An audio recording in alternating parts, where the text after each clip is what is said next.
Bueno, buenos días, espero se encuentren bien. La clase de hoy trata sobre lo que es la independencia de Honduras. Cuando hablamos de la independencia de Honduras estamos hablando de un proceso histórico que va de la mano de los temas anteriores que hemos estado viendo en la clase, ¿verdad?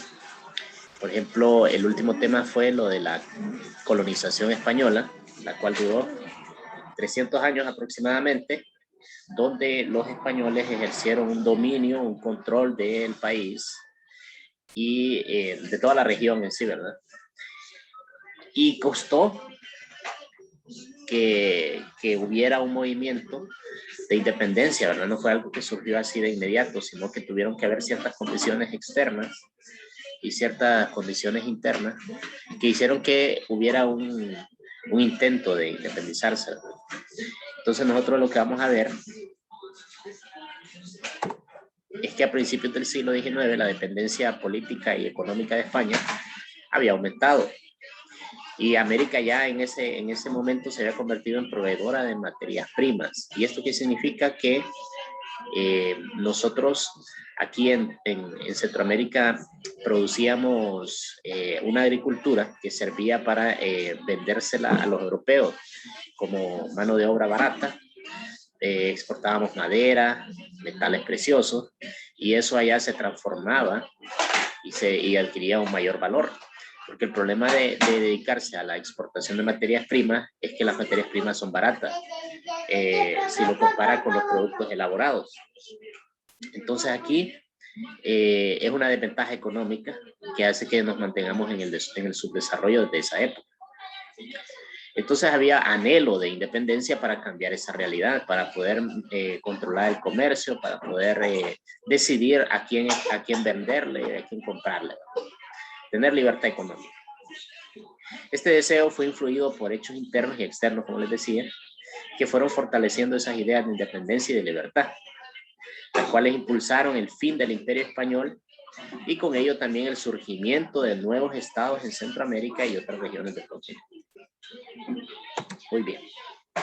Entonces, hasta ahí sería la introducción. Ahora, cuando se habla de los factores propiamente externos, vamos a encontrar tres factores externos. Primero, la Ilustración, el cual fue un movimiento cultural e intelectual que comenzó en Europa. Ahí nació a mediados del siglo XVII y duró hasta los primeros años del siglo XIX.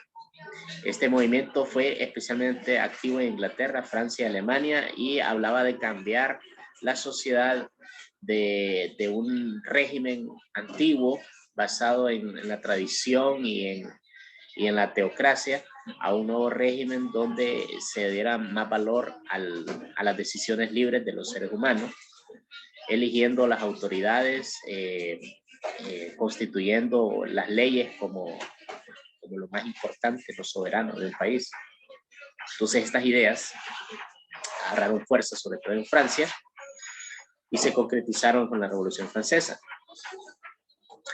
Otro factor fue la independencia de Estados Unidos. La independencia de Estados Unidos fue clave porque fue el primer país del continente americano que logró su independencia. Y esto entonces motivó a los demás porque dijeron, si ellos lo pudieron hacer, si ellos lo lograron, entonces nosotros también.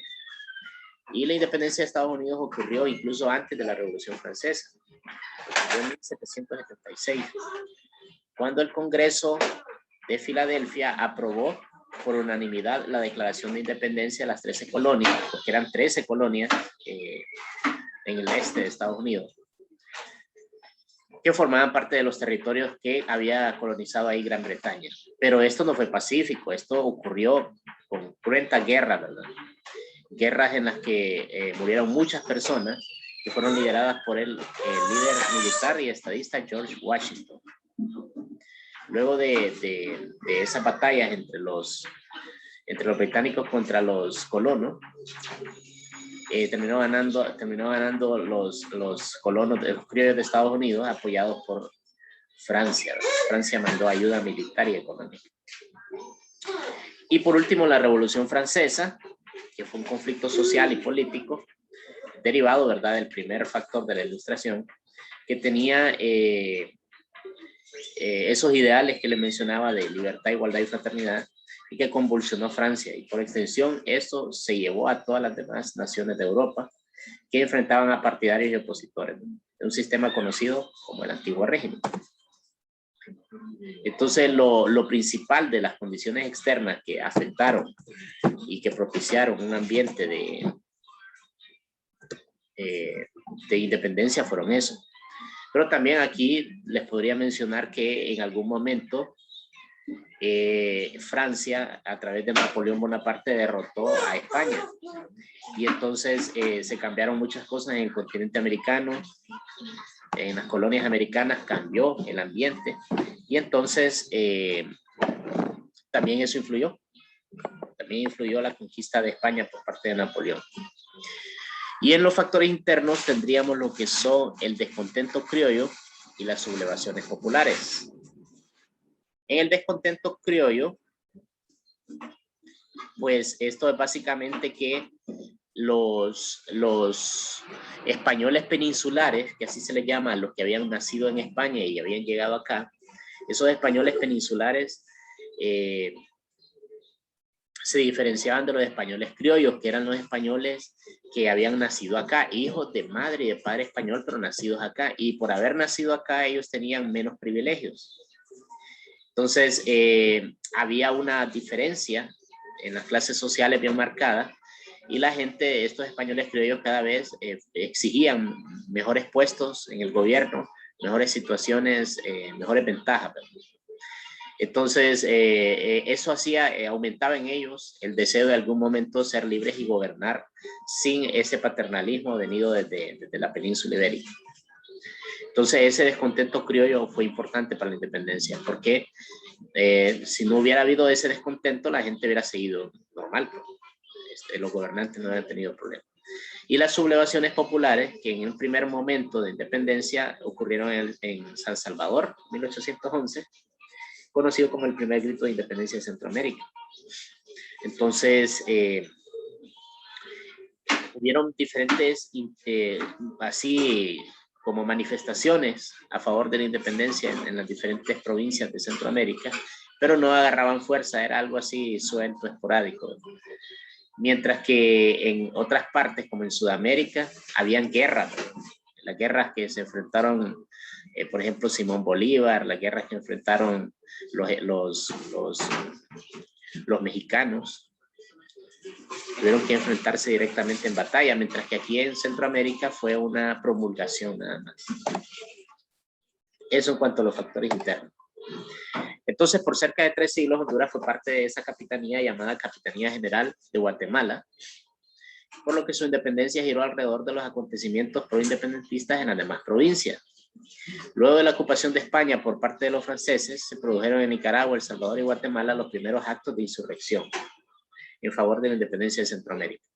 En Honduras, los españoles recurrían a la perpetuidad en el poder con el propósito de agarrar la causa de independencia.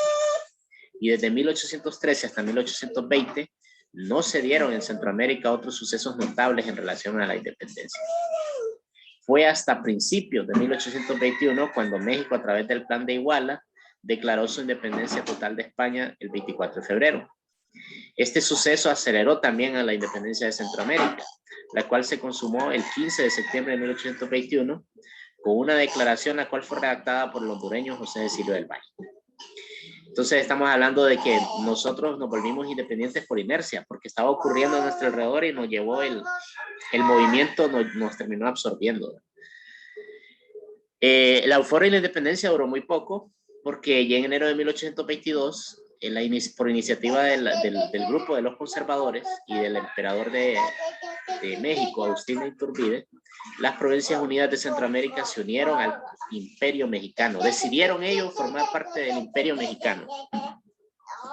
Esta unión duró hasta la caída del mismo Iturbide en marzo de 1823.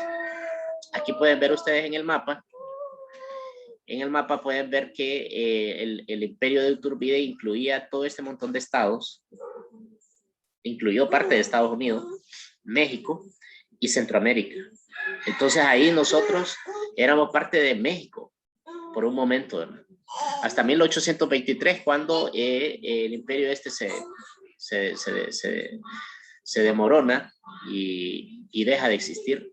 Ahí lo único que pasó es que Centroamérica perdió Chiapas, que era este pedacito de aquí, que le pertenecía a Centroamérica, era parte de la capitanía, pero ellos, cuando el imperio de Iturbide se desintegró, ellos decidieron formar parte de México y no de Centroamérica. Una lástima porque ahí en Chiapas hay petróleo, ¿verdad? Hay petróleo fuera de los centroamericanos. Ahora, en marzo de 1824 se reunieron en Congreso en Guatemala y se fundó la República Federal de Centroamérica. O sea, ya como país independiente, Centroamérica, junto con todas las provincias que habían formado parte de la capitanía, decidieron formar un país. Y este país se llamó la República Federal de Centroamérica. O sea, Centroamérica era un país y eso era sumamente bueno. Se venía a venir que iba a ser un país digno, fuerte, grande, porque era prácticamente geopolíticamente estaba gobernando la mitad entre América del Norte y América del Sur. Tenía una influencia en bárbara. Lastimosamente, duró poco también porque, a pesar de los esfuerzos del hondureño Francisco Morazán, que mantuvo la unidad durante prácticamente 10 años, luchando y luchando, al final los conservadores que se oponían a la unión de Centroamérica por diferentes motivos, los caudillos que había en las diferentes provincias tenían intereses propios, particulares, y no tenían visión a largo plazo. Esa mediocridad hizo que se separaran, que fueran países chiquitos y que ahora resulta que solo Costa Rica es el que está regularmente bien económicamente, ¿verdad? Pero los demás son países empobrecidos y que no se les ve un futuro prometedor, ¿verdad? Entonces esto fue un acontecimiento terrible para Centroamérica, pero parte de nuestra historia. Y aún así hubo intentos de mantenerlo unido. En 1840, Manuel Bonilla intentó unir Nicaragua, El Salvador y Honduras, pero no duró. Entonces, desde ahí ya cada quien siguió su propio rumbo. Ustedes lo que van a hacer como tarea es un cuadro comparativo de las causas internas y las causas externas. O sea, van a hacer una tabla y en esa tabla van a dividirlo en factores externos, ilustración, independencia de Estados Unidos, Revolución Francesa. Ahí lo van a escribir. Factores internos, descontento, creo y sublevación. Eso es lo que van a escribir en su cuaderno en un cuadro comparativo. Solo eso. Lo demás no, porque lo demás yo al final les hago una guía para el examen. Entonces ahí pueden